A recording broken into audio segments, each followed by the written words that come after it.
आज आपण इयत्ता 7वी सामान्य ज्ञान या विषयातील वनस्पती रचना व कार्य या घटकाविषयी अभ्यास करणार आहोत। आपल्याला माहित आहे की वनस्पतीचे मूळ, खोड, पान, फूल आणि फळ हे अवयव आहेत। आता यामध्ये आपण मूळ, खोड, पान याविषयी अगोदर माहिती पाहिलेली आहे। आता वनस्पतीचा पुढचा जो अवयव आहे ते म्हणजे फूल।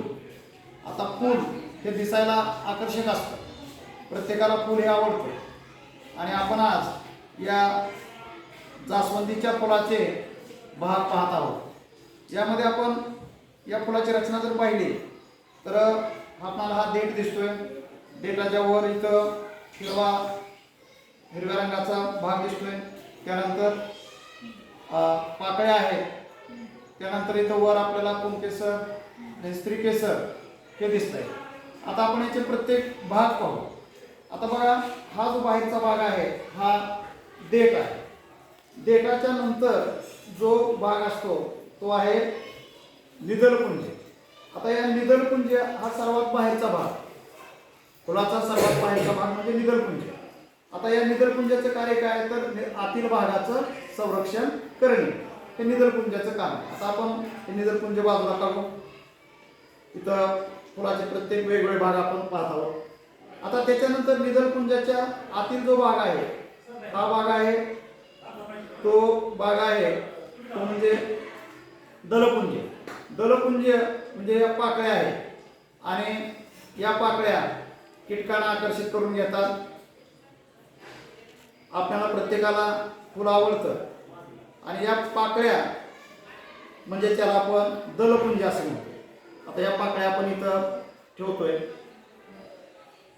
त्यानंतर त्याच्या आतला जो दुसरा जे आपल्याला हे दिसते लहान लहान तर हे जे आहेत पिवळसर दिसणारे ते पुंकेसर आहे आणि हे असंख्य पुंकेसर असतात। एकाला पुंकेसर म्हणायचं आणि त्याचा जो समूह आहे त्याला म्हणायचं पुमंग।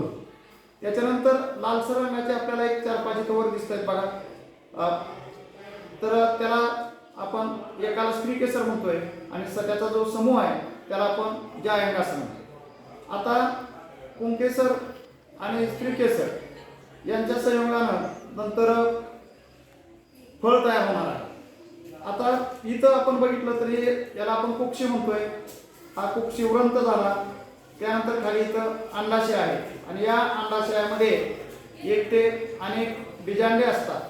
अशा प्रकारे या फुलाची रचना आहे। आता जास्वंदीचं फुल आपण यासाठी घेतलेलं आहे। प्रत्येक वनस्पतीचं फुल जर आपण बघितलं तर त्या वनस्पतीच्या फुलामध्ये अशा प्रकारची रचना आपल्याला पाहायला मिळते। आता आपण याचे जे पुंकेसर आहेत ते पुंकेसर बाजूला काढून ठेवू आणि हे जे आहे ते स्त्रीकेसर आहे। आता खालचा भाग तुम्हाला सांगितलं होतं ही कुक्षी आणि हा कुक्षी उरंत म्हणजे दांड आहे।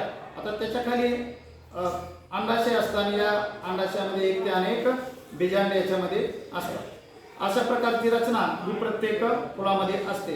तर आज आपण वनस्पतीच्या जे भाग आहे, विविध वेगवेगळे भाग आहेत, त्यामध्ये मूळ असेल, खोड असेल, पान असेल आणि फूल असेल। आता मुळाविषयी आपण माहिती पाहिलेली आहे, त्यानंतर खोड, त्यानंतर पान आणि मग आज आपण जास्वंदीच्या फुलाची रचना आपण पाहिलेली आहे। तर आपण पुढच्या पाठाला आपण फळ याविषयी अधिक माहिती घेऊ।